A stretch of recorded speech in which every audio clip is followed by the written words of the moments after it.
Radioanálisis, nos pasamos un poquito porque, bueno, hubo algunas cosas domésticas internas de la organización de los programas, gente que tiene un inconveniente y contesta luego, pero bueno, entrevistamos a todo el mundo que teníamos que entrevistar y estamos acá con el panel. Parte de lo bueno de la vida es salir a tiempo o salir bien de los contratiempos, así que de eso se trata también, más aún en directo. Monserrat Rolano, buenos días. Muy buenos días. Y buenos días a nuestros panelistas que nos esperaron unos minutitos adicionales a lo habitual, así que muchas gracias por ello. Don Raúl Celis, buenos días, bienvenido, gracias por estar acá.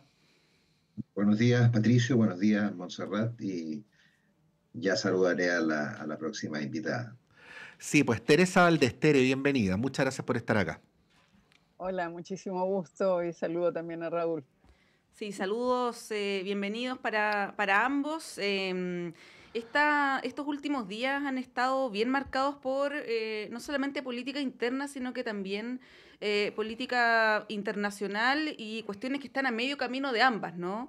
Y quiero partir con, hay varias cosas que comentar y cuestiones que han pasado durante la mañana, pero quiero partir con algo, Pato, que tú conversabas con nuestro colega Eduardo Andrade hace un ratito, de esta cumbre por la paz en Ucrania, que ha generado hartas críticas en Chile respecto de la participación del presidente Boric, único mandatario de izquierda latinoamericano que estuvo allá. Fue Gustavo Petro, pero finalmente desistió de participar. Uno intuye también que tiene que ver esto con hartas presiones, ¿no? del sector, digamos, más de izquierda. Pero bueno, el presidente Boric fue a esta cumbre y además tuvo un rol bien protagónico, ¿no? Fue seleccionado como uno de los 4 o 6 mandatarios o líderes internacionales que leyó esta declaración conjunta. Ha sido criticado porque, de hecho, ayer el Partido Comunista sacó una declaración. No solamente fueron como dichos de algunos parlamentarios, como suele ocurrir en estos casos, sino que sacó una declaración cuestionando la eficacia de la cumbre porque, bueno, no está la otra parte implicada en el conflicto, cosa que sería difícil, ¿eh? Porque Putin además tiene una orden de arresto internacional por crímenes de guerra, al igual que Netanyahu. Bueno, las críticas apuntan a que habría un alineamiento de Chile también con la OTAN, ¿no? Con Estados Unidos, en fin. ¿Cómo ven la participación del presidente Boric y las críticas también que ha habido desde el flanco más izquierdo de su sector? Teresa. A ver, a mí me parece de la mayor importancia la presencia del presidente Boric en esa cumbre, eh, no porque tuviera efectos de inmediato, o sea, porque estamos en un escenario internacional y nacional tremendamente conflictuado, difícil a nivel internacional. Hay varias guerras, no solo las 2 guerras que nos tienen tremendamente preocupados y angustiados.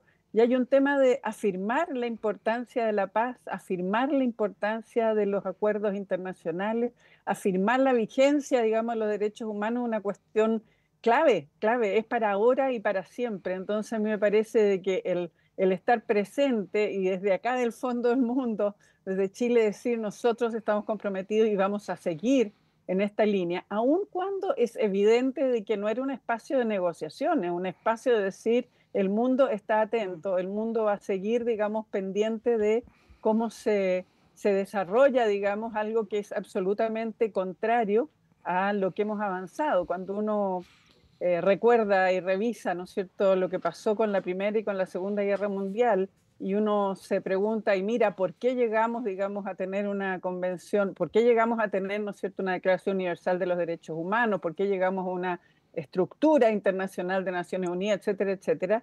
Hay que estarlo como renovando, recordando. A mí me parece tremendamente valioso, digamos, importante, porque el escenario es particularmente difícil, porque hay muchos conflictos en el mundo, porque están pasando muchas cosas. A mí me parece que es como pedirle, digamos, a una reunión, pedirle todo, y decir no va a ser eficiente. Nunca sabemos lo que la eficacia tiene. El tener posiciones morales de principios claras y afirmativas es en sí mismo, digamos, un aporte en estos tiempos tan confusos, digo yo. Raúl. Yo comparto lo que ha dicho Teresa. A mí me parece que la presencia de Chile en estos foros donde acudieron 90 países es importante. Eh, las relaciones internacionales uno tiene que cultivarlas. Básicamente lo que se hace en las relaciones internacionales es generar confianzas, y para eso la presencia del presidente a mí me parece relevante. Más aún si fue una de las 6 personas que le correspondió leer el acuerdo por la paz que se firmó en Suiza, junto con el dueño de casa, Suiza, Suecia, Canadá, Ghana, la Unión Europea.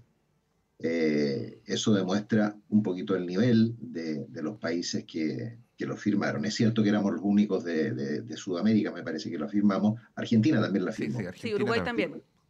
Uruguay, ya. Es una gran gracia entonces que lo hayamos hecho. También el presidente antes de la firma de la declaración dijo, somos conscientes de que solo el respeto del derecho internacional y a los derechos humanos puede garantizar la paz. Uno puede decir esto es obvio, esto es elemental, ya, pero vaya uno a decirlo a nivel internacional, en un foro, con toda la prensa mundial, que uno lo esté mirando. De modo que, en resumen, a mí me parece que la presencia de Chile en este foro, y el protagonismo que adquirió el presidente, sin ninguna duda, son positivos para el país, sin duda. Sí, Teresa, entremos a los matices, porque ya se hicieron los planteamientos de carácter general, ¿no? El presidente alude a dos principios que rigen la política exterior chilena, que es el derecho internacional y los derechos humanos. Paréntesis, nadie me lo ha preguntado, pero digo, son los mismos principios que rigen la línea editorial de la Radio Universidad de Chile, ¿no? Y esa es la razón por la cual, por ejemplo, la comunidad internacional considera que desde el año 67 las fronteras entre Israel y Palestina son ilegales, ¿no? Y entonces sobre la base de ese principio es que se establece que lo que hizo Rusia fue una invasión y una violación del derecho internacional. O sea, desde el punto de vista de la descripción de los principios, me parece que eso está fuera de discusión. Ahora, luego entramos a un segundo plano que es el de los matices, ¿no? Y que es el que se ha criticado desde algunos sectores, por ejemplo, desde la izquierda, y que tiene dos patas. La primera es que, si bien formalmente es Rusia la que invade a Ucrania, ¿no? Lo que se dice es que quien lleva la provocación al extremo es la OTAN al haber pretendido instalar bases militares en la frontera con Rusia, ¿no? Y para esos efectos, y vuelvo a insistir, ya estamos en un nivel distinto al de los principios, sino desde el punto de vista del análisis, ¿no?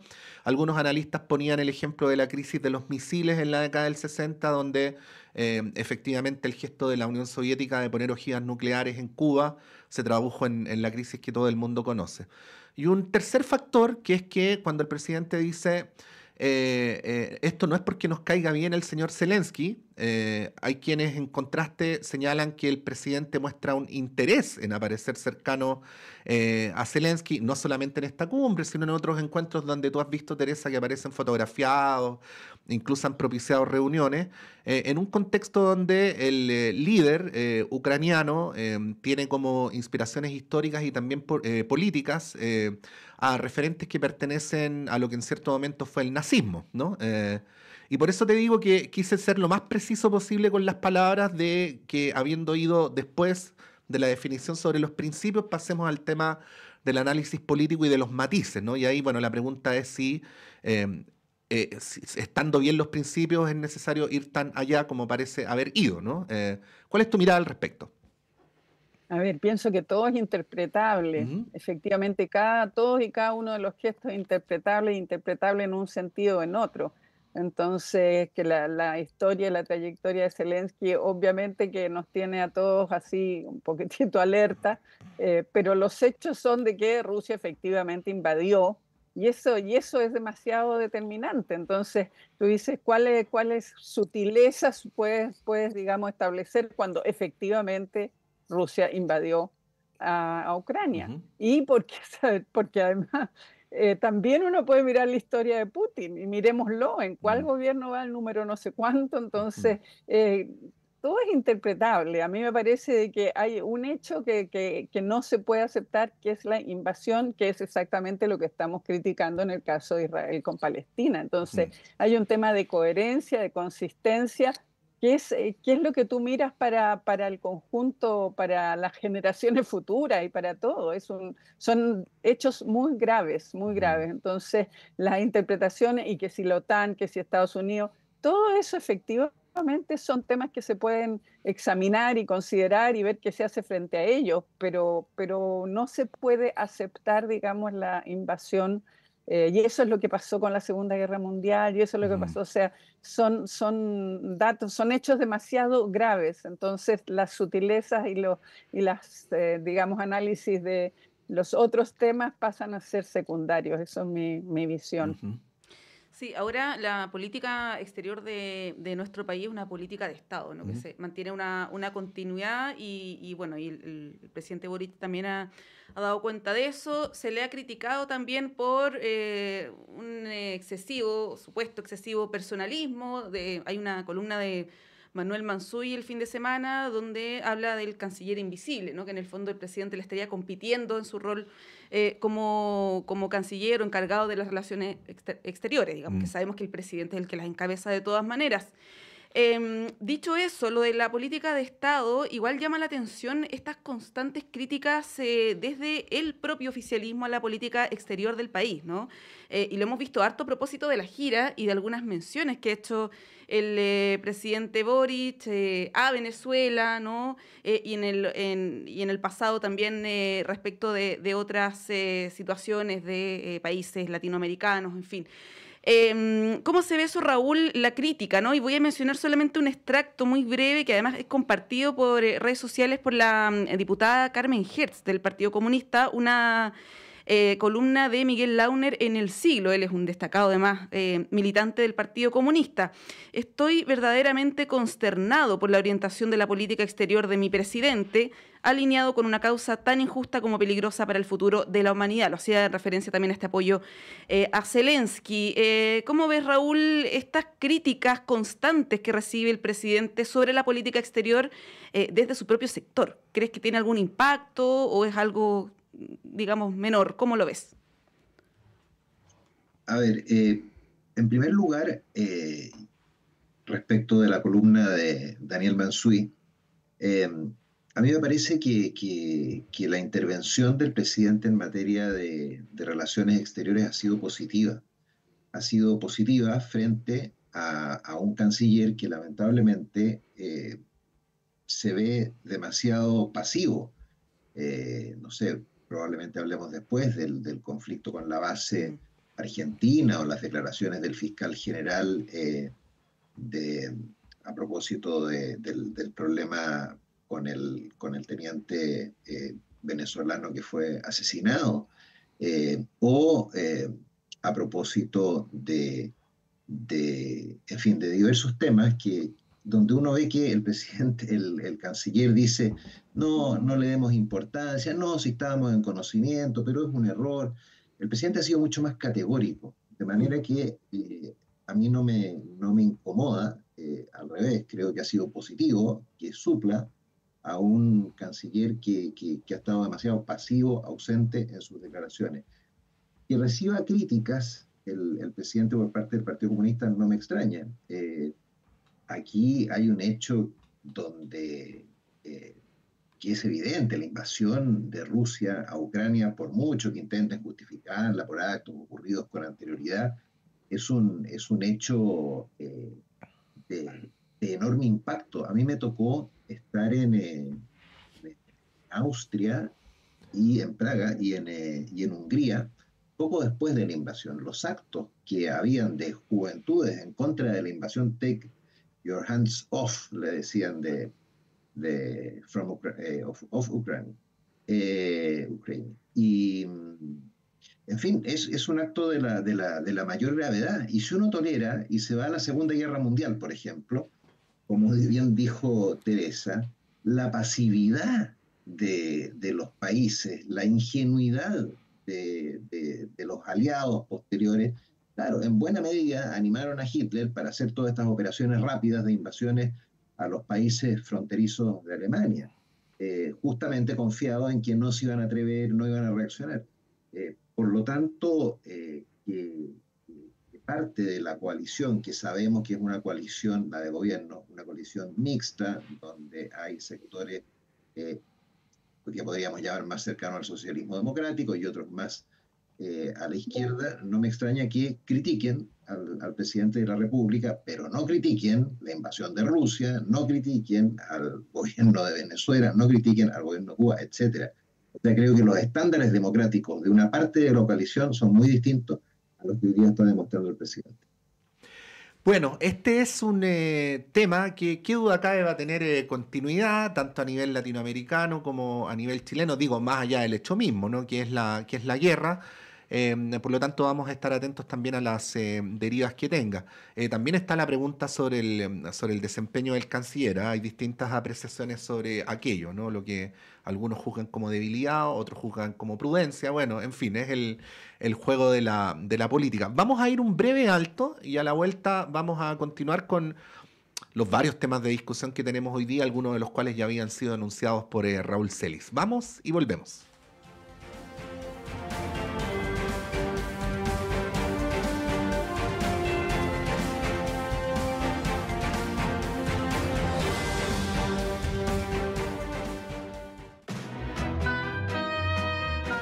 Del papel a tus oídos, historias de tu puño y letra llegan cada sábado a las 19:30 horas a La Fábrica de Cuentos, aquí en Radio Universidad de Chile. Envía tu cuento, relato o historia inédita a lafabricadecuentos2024@gmail.com. Los seleccionados cobrarán vida en formato audiocuento. Escúchalos cada sábado a las 19:30 horas en el 102.5 FM. La Fábrica de Cuentos, historias escritas por ti, del papel a tus oídos. Este programa es financiado por el Fondo del Libro y la Lectura Convocatoria 2024.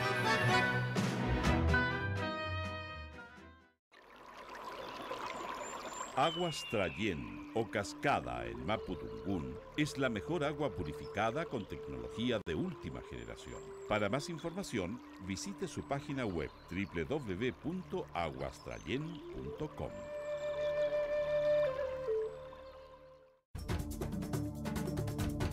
Hola, soy María Olga Mate y te quiero invitar a escuchar todos los lunes a las 5 de la tarde El Gran Teatro del Mundo, un escenario para conversar sobre nuestro rol en la sociedad, aquí en Radio Universidad de Chile, el 102.5 FM. Síguenos en nuestras redes, te esperamos.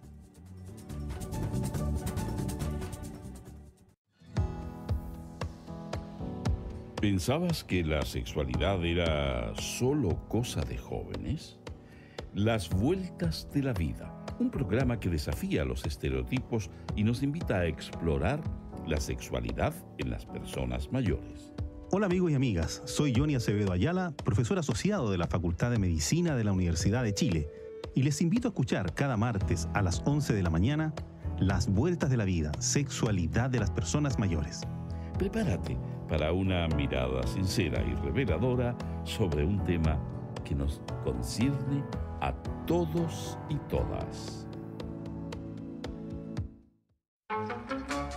Radio Universidad de Chile le invita los lunes a las 21 horas a buscar en conjunto el Bello Cine.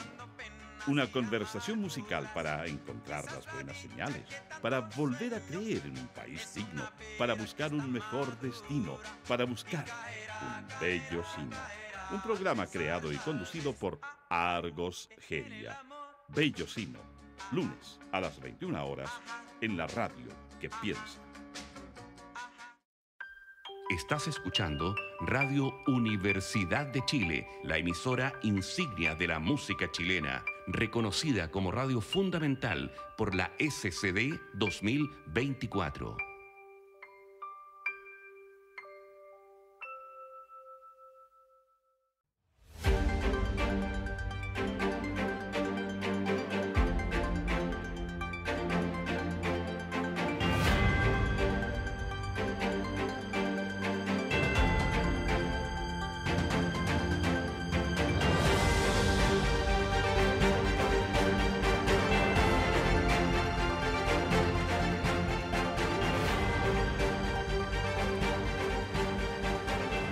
Ya, continuamos, son las 9:02. Quiero aprovechar este momento muy breve para mandarle un gran abrazo cariñoso y de mucha alegría a nuestro compañero Jaime Garrido, quien ha pasado por un momento difícil de salud, a qué negarlo, pero que está saliendo súper bien adelante. Así es que nos alegra muchísimo que así sea, no solamente por él, sino por su familia, que estaba muy preocupada, nosotros también. Así es que, Jaime, desde acá un abrazo muy cariñoso de parte de todo el equipo. Aquí los chiquillos incluso me están haciendo señas de que los sume con los pulgares y las cabezas en sentido positivo a este gran abrazo a nuestro compañero Jaime Garrido, que es parte de aquellos que sin salir al aire son imprescindibles para poder salir al aire. Así es que hago la mención también a aquello.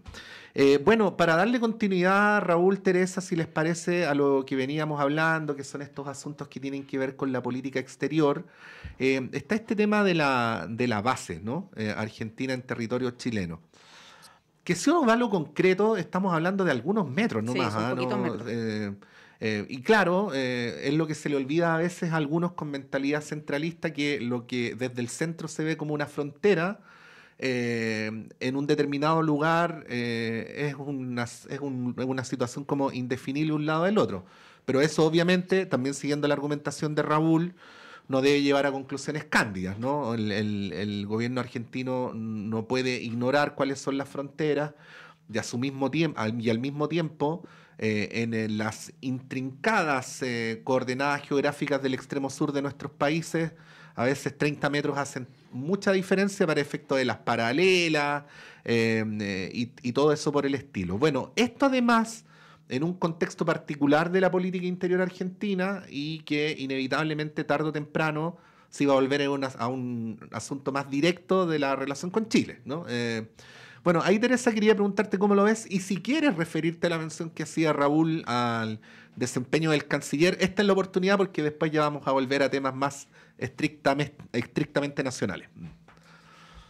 A ver, esto es un tema extremadamente delicado, voy a decirlo así. Sí. O sea, las relaciones con Argentina se han construido dificultosamente a lo largo de los años. Ahí ya sabemos, digamos, tenemos historia y se ha logrado, pasando por moros y cristianos, a llegar a un cierto equilibrio. Y en ese sentido, digamos, yo diría de que sigo pensando que la vía diplomática, y en ese sentido el canciller San Claveren no me parece que lo haga mal, hay que tratarlo con extremado cuidado. Lo que tiene de complejo es que estamos frente a un tema, digamos, geopolítico, o sea, y el tema es la Antártida, y el tema es el paso por el Estrecho Magallanes, y que ya hace rato Argentina ha definido y que le parece que tiene que haber una visión, digamos, control compartido con Chile, cosa que es absolutamente, digamos, impropia, no corresponde con el tratado, digamos, entonces, de paz y amistad. Entonces, efectivamente ahí hay una presión y un cuento, y hasta donde hemos leído fue instalada esta base con mucha celebración y con mucha cosa. Son 3 metros de unos paneles solares, pero igual uno dice, ¿por qué no se pusieron un poquitito más allá? Pero tampoco es para hacer, digamos, el escándalo, digamos, de vamos y lo pateamos y lo sacamos a patadas. O sea, es extraordinariamente delicado y no viene de este gobierno, viene del gobierno anterior. Entonces, pienso de que tiene que seguirse tratando con mucho, ya se hicieron los reclamos en la Cancillería, ya será lo que hay que hacer, pero es un tema permanente, este es un tema permanente, no es lo que pasó ahora, esto es algo que viene hace mucho rato y siempre la idea argentina de que esto tiene que haber un control compartido. Las relaciones con los vecinos son demasiado importantes, en ese sentido me parece de que bueno, hay que completar esto, tendrán que retirarse los paneles solares, los 3 metros, y tendrá que haber una mayor presencia del Estado de Chile en esos lugares. O sea, finalmente esto sucede porque pareciera que hay menos presencia, y ese es un desafío, digamos, para este país. Cuando uno va al lado argentino, el lado argentino es tan grande, está mucho más poblado, tiene mucho más vida. Nuestro lado chileno es súper aislado y solitario. Entonces es un esfuerzo grande el mantener la soberanía ahí. Cuando dice soberanía es decir, estar presente, y claro, lo reclaman las autoridades locales, y yo creo que sí, que eso es lo más importante en este minuto. Sí, bueno, a propósito de la mención que hacía Raúl, el canciller la semana pasada, cuando ocurrió esto, habló de un error de buena fe, ¿no? Por parte del Estado argentino en la construcción de estos paneles solares. Y hoy día el presidente Boric señaló en la mañana temprano que conversó con Javier Milei, donde se encontraron, ¿no? en Suiza, en esta cumbre que hablábamos antes, y dijo, o lo sacan ellos o lo sacamos nosotros. Una declaración bastante más dura que la del canciller la semana pasada. Bueno, dicho eso, surge la pregunta si esta situación puntual podría afectar o no las relaciones entre Chile y Argentina, ¿no? Que son muy importantes. Tenemos una serie de acuerdos de colaboración en distintas materias. Llama la atención, y esto no sé si se habían hecho hasta alcance, pero hay una tradición que siempre el presidente electo argentino o chileno, el primer país o uno de los primeros países que visita es Chile o Argentina, dependiendo cuál sea el caso, ¿no? Javier Milei decidió ir a Israel y Estados Unidos, hasta el momento no ha venido a Chile, ha venido solamente su ministra de Seguridad. Por tanto, uno ve una distancia significativa en las relaciones entre Chile y Argentina. Raúl, ¿cómo lo ves en un plano más general, además de este caso puntual? A ver, en lo específico yo le encuentro razón al presidente. O lo sacan ustedes o lo sacamos nosotros. Él es de Punta Arenas. Él conoce cómo es la relación, por decirlo así, de Chile con la Antártica y de Argentina con la Antártica. Argentina nos saca la mugre, pero por lejos, en la relación que tienen ellos con la Antártica. Los viajes de Ushuaia hacia la Antártica, no sé, serán 5, 6, 8 veces los que tenemos nosotros desde Punta Arenas. Yo creo que nosotros hemos descuidado fuertemente la Antártica. Creo que ahí hay una asignatura pendiente y los argentinos no están haciendo esto de buena fe o no sé si de buena fe, no lo están haciendo, digamos, de manera ingenua. Establecer esa base ahí también implica cuestionar el control sobre el estrecho de Magallanes y hay tratados al respecto. De modo que yo en lo general creo que uno, junto con ser amable, como son las relaciones, ¿verdad?, internacionales, tiene que ser estricto, exigente. Me acuerdo un poco de, no sé, la personalidad del presidente Lagos, para tratar de graficarlo en una persona, amabilidad, pero con dureza, con firmeza. Y creo que los antecedentes que hay respecto a la Antártica lo justifican. Chile se ha quedado mucho, repito, en esas materias. Ahora hay una leve mejoría en los últimos tiempos, pero nace el sector privado. Yo creo que la presencia en Arenas, la necesidad de potenciar la presencia chilena ahí es muy relevante. En el mes de enero, yo estuve en Punta Arenas con la idea de viajar a la Antártica, que me iba a encontrar. Yo soy cónsul de un país con un príncipe, digamos, que venía, con el príncipe Alberto de Mónaco, que debía ir a la Antártica. A mí me habían advertido, Raúl, yo esto lo veo un poco extraño. Bueno, la cosa es que el príncipe no pudo bajar a la Antártica. Tuvo el buque, un buque científico, a 50 metros de la Antártica y no bajó. Nosotros no pudimos viajar a la Antártica desde Punta Arenas porque nos dijeron no, que el clima no es el ideal.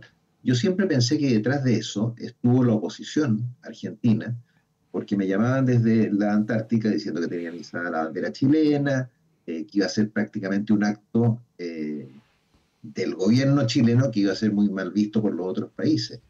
Yo creo que hay que tener ojo con la Antártica, definitivamente, con el estrecho de Magallanes y con las relaciones con Argentina. Obviamente, tratar de que sean las mejores posibles, pero de ingenuos los argentinos no tienen nada. Sí, probablemente hay que ir de lo particular, que tendrá sus modos de resolverse, a lo más general, que es que efectivamente los gobiernos argentinos en general, pero en particular, han demostrado un especial interés en la zona antártica. Por eso también es que desde la academia se vienen haciendo algunos planteamientos al respecto de que Chile no descuide aquel lugar de importancia estratégica, ¿no? Y bueno, cualquier persona que haya estado en el sur sabe que la política Estado en general de Argentina, incluso la de la ocupación territorial es mucho más robusta que la que tiene nuestro país. Quería llevarlos a otro tema que no sé cómo lo ven ustedes. Yo hasta donde logro ver me parece bastante serio, ¿no? ¿Qué es lo que está ocurriendo con estas filtraciones publicadas por CIPER en relación a conversaciones que involucran al abogado Hermosilla, al marido de la ministra Ángela Vivanco, expresidenta de la Corte Suprema, al fiscal Palma, que postuló a fiscal nacional también, y que han llevado incluso a que hoy día se convoque a un pleno de la Corte Suprema donde se va a discutir el tema, ¿no? Yo no quiero entrar todavía en la distinción si estas cosas son constitutivas o no de ilegalidades, pero sí se dan en un contexto muy particular. Simplemente mencionaría esto y luego les doy la palabra, ¿no? Primero, donde las instituciones del Estado vinculadas con la administración de justicia están sometidas a una gran presión y están bajo la lupa. Hay muchas investigaciones en curso que tienen que ver con la política y en donde hemos visto ataques de lado y lado, tanto al Ministerio Público como a los jueces, a la Corte Suprema, en fin. Esto nos lleva en paralelo a los mecanismos de nombramiento. Pero adicionalmente, y aquí lo planteo solo como hipótesis porque no podría decirlo de otra manera, sería irresponsable de mi parte, esta sensación que se empieza a instalar de que estas filtraciones no son la excepción, sino que podrían ser la norma, ¿no? En las relaciones subterráneas, ajenas al conocimiento de la ciudadanía, que se dan para efectos de cómo se nombra a quienes se nombra, ¿no? Ahí quería preguntarles cómo lo ven. Tenemos una socióloga que es Teresa Valdés y un abogado que es Raúl Celis, que desde sus perspectivas disciplinarias y políticas además nos pueden dar su análisis sobre esto. Teresa. Yo pienso y creo, analíticamente, mirándolo, ¿no es cierto? Esta es la historia de la élite chilena, de cómo se ha gobernado, cómo se ha avanzado, digamos, para bien y para dificultades a lo largo de la República. O sea, ha habido relaciones entre las personas, digamos, de los distintos poderes desde siempre y se han manejado por la vía informal, digamos, y se han establecido y instalado, digamos, los poderes siempre con algún grado de... Y yo pienso que es imposible que no lo haya. La pregunta es cómo se, digamos, cuáles son los límites de eso, pero si uno piensa, digamos, o sea, yo miro para atrás y trato de mirar las historias que yo conozco de antes, digamos, de antes de la dictadura y todo, siempre ha habido, digamos, conversación de conozco a fulano, conozco a sutano y que se juntan y se conversan en distintos lados. Uno de los temas que se planteó en la Convención Constitucional, recordémoslo, fue uno de los puntos más planteados en la reforma del Poder Judicial, precisamente porque existe este sistema, digamos, de favores, este sistema, digamos, de connivencia, este sistema del famoso besamano. A mí nos tocó desde el observatorio hacer una investigación para la Corte Suprema precisamente sobre qué pasaba con el tema de el acceso de las mujeres a los puestos, a los cargos, digamos, de mayor jerarquía. Y todos están mediados por este sistema de relaciones. ¿Por qué las mujeres llegan menos? Porque no tienen redes, las redes políticas, las redes familiares, las redes, entonces están en desventaja. Entonces, esto es una realidad y significa el preguntarnos cómo es la democracia que queremos. ¿Qué sería lo adecuado? La separación de poderes no es solo que cuando una vez que están nombrados funcionen en forma autónoma, sino que quienes son nombrados llevan consigo sus redes sociales, llevan consigo todas sus relaciones. Entonces, de nuevo, estábamos hablando hace un minuto de la ingenuidad. Aquí uno también puede plantearse, miren lo que pasa porque los jueces además se nombran los notarios, se nombran los conservadores de bienes raíces, o sea, hay una estructura de poder que depende del Poder Judicial. Entonces, las relaciones de poder y las microrelaciones, las relaciones informales del poder han estado presentes ahí todo el tiempo. Entonces, a mí me parece muy importante que se reúna el Pleno de la Corte Suprema, me parece muy importante que nos pongamos este tema, porque no se ha podido resolver hasta ahora. Piensen lo que ha costado, todavía no logramos sacar un cambio en la cosa de los notarios, y los notarios son verdaderos, digamos, feudos, una cuestión impresionante, y está todo relacionado. Entonces eso es lo que me parece. Sí, ha costado harto sacar esa reforma. Ahora, claro, hay algunos movimientos, está este pleno que tú comentas, el presidente de la Corte Suprema también ha señalado que se va a elaborar una propuesta para el nombramiento de los jueces, que es parte también de este mismo tema. Solamente quería citar, antes de darle la palabra a Raúl Celis, una opinión del rector de la Universidad Diego Portales, Carlos Peña, que estuvo en una entrevista en otra radio hace un ratito, y le preguntaron sobre este tema. Él antes fue decano de Derecho también de la misma universidad. Él señala, en el proceso de nombramiento de ministros de la Corte Suprema, dice, no diría que hay un tráfico de influencia, hay un intercambio informal de puntos de vista que es reprochable, porque se efectúa de espaldas a la ciudadanía. Él hace énfasis no en el hecho que exista, sino que la opacidad que hay respecto de este intercambio, ¿no?, de puntos de vista, como él lo denomina. Raúl, ¿cómo ves esa situación? ¿Coincides con el planteamiento de Carlos Peña, ¿no?, o tienes una opinión quizás más crítica? ¿Cómo lo ves? Yo creo que el problema es mucho más profundo, Montserrat. Aquí no, el problema no es el nombramiento de los ministros de la Corte Suprema, esa es una de las patas de la mesa. Pero Teresa bien lo dijo, ¿qué pasa con los notarios? ¿Qué pasa con los conservadores de bienes raíces? ¿Qué pasa con los ministros de primera instancia en materia civil? En todos esos casos, en buena medida se va nutriendo el Poder Judicial de gente que es pariente, que proviene del mismo, de la familia judicial, por nombrarlos de alguna manera. Bueno, ellos se llaman los judiciales. Yo creo que todo el Poder Judicial, y efectivamente esto es histórico, no es de hoy día, tiene un problema ellos hablan de queremos autonomía, son tremendamente autónomos en el sentido de que es verdaderamente una familia, con relaciones entre ellos. Ahora, no quiere decir esto que los jueces sean malos o que dependan de hacer favores a una u otra persona, pero que el nombramiento es cuestionable desde los funcionarios auxiliares de la Administración de Justicia, como son notarios y conservadores, no me cabe duda. Después en los jueces también interviene el Poder Ejecutivo, pero siempre las ternas, las quinas las prepara el Poder Judicial, o sea, igual el Ejecutivo está un poco amarrado. Y en el caso de los ministros, a mí no me parece tan mala la intervención del Senado. Creo que pone algún freno, digamos, a otro, que sería recibir ternas o quinas del Poder Judicial que vayan en un solo camino sin que exista apertura. En eso yo estoy de acuerdo con Carlos Peña, que deberían ser más públicas las audiencias de quienes postulan a la Corte Suprema, pero yo creo que hay un problema que viene desde hace muchas décadas con el Poder Judicial, que es el sistema de nombramiento.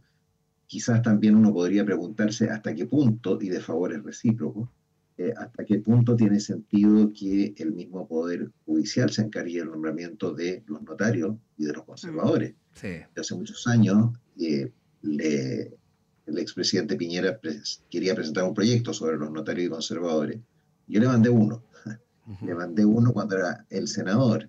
Le decía, mira, ¿por qué no pensar en que, por ejemplo, los conservadores fuesen funcionarios públicos muy bien pagados, casi concesionados los conservadores, y que los impuestos, los beneficios, la recaudación, en buena medida vaya a beneficio comunal? ¿Por qué no? No le veo yo un gran impedimento, si esto es casi como una especie de licitación, por decirlo así, de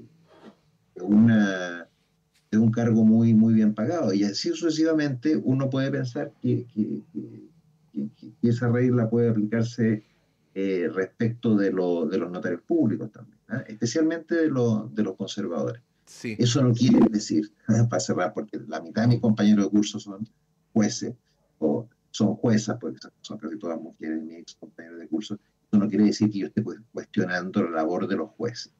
Sí creo que el sistema de nombramiento influyen mucho las relaciones, las amistades, todas estas cuestiones que uno podría decir que no deben contaminar, pero yo creo que es imposible que no haya algún grado de contaminación. Esto no existe la pureza absoluta. Sí.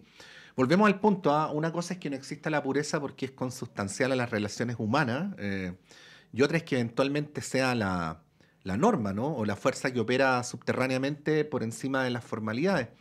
Y quiero poner un solo ejemplo, porque efectivamente hay algunos nombramientos cuyo mecanismo, Raúl, Teresa, tienen que ver con el sano principio de la separación de los poderes del Estado y de la descentralización de las decisiones, ¿no? Pero, por ejemplo, cuando es el Senado el que tiene que elegir finalmente, o votar, ratificar, perdón, la propuesta de fiscal nacional, previa propuesta del presidente de la República, claro, el punto de partida está bien que el presidente de la República, sea quien sea, no lo nombre solo, ¿no? Pero termina ocurriendo lo que pasó con Abbott, ¿no? O termina ocurriendo lo que ocurrió con este nombramiento, que hasta el día de hoy, yo por lo menos no sé cuáles fueron las razones de peso que llevaron a los dos primeros rechazos y que en el tercer caso efectivamente hubiera un nombramiento, ¿no? Entonces ahí se empiezan a producir estos, vamos a decirlo así, aparentes incentivos perversos para los nombramientos y para los tipos de relaciones. Bueno, ¿qué se puede hacer al respecto, Teresa?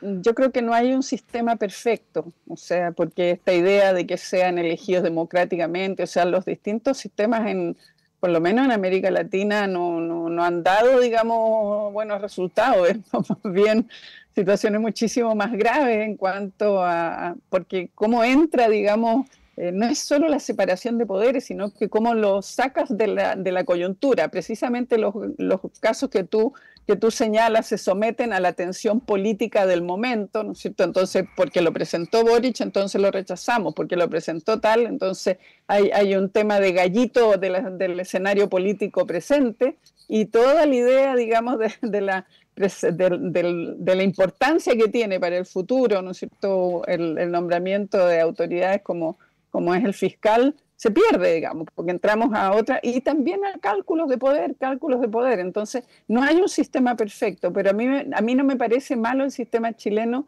pero está mediado, tiene muchas mediaciones previas. Como les digo, uno de los indicadores de qué pasa, digamos, de las debilidades es la dificultad de que las mujeres, que son muchas, son mayoritarias en el nivel de la justicia, la judicatura de primer nivel, ¿no es cierto?, cómo van pasando para arriba, está tremendamente marcado por estas relaciones, por los besamanos y otras situaciones en que los jueces, digamos, las autoridades son juez y parte en el fondo, porque califican y nombran, califican, evalúan, y tiene consecuencias enormes para la aplicación de la justicia. Entonces, y miren, hay otro mecanismo que no hemos nombrado, que son los abogados integrantes. Los abogados integrantes también llegan, digamos, y pueden terminar siendo ministros, digamos, de la Corte, incluso de la Corte Suprema. Entonces, pienso de que hay que examinar, digamos, un mecanismo mixto, mejorar lo que tenemos y sobre todo, digamos, de eliminar lo que tú muy bien decías, la opacidad, o sea, cómo aumentamos la transparencia y espacios, digamos, de competencias más visibles, porque terminamos en la competencia nada más que al final, cuando se trata de los ministros de la Corte Suprema, pero en todos los otros espacios tenemos absoluta opacidad, digamos, ascienden, fueron ascendidos y uno no sabe mucho cómo. Sí, ahí es tan relevante también el rol de algunos medios de comunicación como el de CIPER, que lo mencionamos la semana pasada a propósito de otro reportaje, y ¿no?, que revela conversaciones de Luis Hermosilla, nuevamente, que han resultado ser una caja de Pandora. Raúl, no sé si quieres agregar algo respecto de este tema. A ver, si uno revisa la justicia en Argentina, por ejemplo, como estábamos hablando de ello, o en Estados Unidos, también vamos a ver que se cuestiona, que entonces no es una cuestión expresamente nuestra, sino que es bastante extendida. Ahora, yo comparto esto de que en general el sistema de nombramientos en Chile no es tan malo. Si lo ideal, en vez de tratar de inventar algo completamente nuevo, es perfeccionar lo que existe. Darle mayor publicidad, siguiendo a Carlos Peña, mayores exigencias a los candidatos en cuanto a que se muestren a la opinión pública es una posibilidad. Y lo otro es quitar a la Corte Suprema, a los judiciales, y así se planteó también en el proyecto de la Convención Constitucional, un consejo que se encargue, por ejemplo, de las materias de las calificaciones. Las calificaciones son extraordinarias en materia judicial, nuevamente por los compromisos entre uno y otro, calificaciones, del perfeccionamiento de los jueces, de los nombramientos de los jueces, que hagan ellos las propuestas, más que las cortes de apelaciones, más que la Corte Suprema. A mí nunca me molestó la existencia de un consejo. Ahora me van a decir, no, es que el consejo se va a politizar. Sí, pero es un consejo donde yo mezclaría la presencia judicial, que podría ser mayoritaria, con una presencia no judicial, ¿eh? Que por último sirve para contrarrestar a la judicial y para eventualmente denunciar o dar a conocer a la opinión pública cada vez que existan desacuerdos. O sea, creo que contribuiría a la transparencia en materia de nombramientos la existencia de un consejo que se ocupara de hacer las propuestas al Senado, en el caso de los de la Suprema, o al Ejecutivo, en el caso de la mayoría de los nombramientos.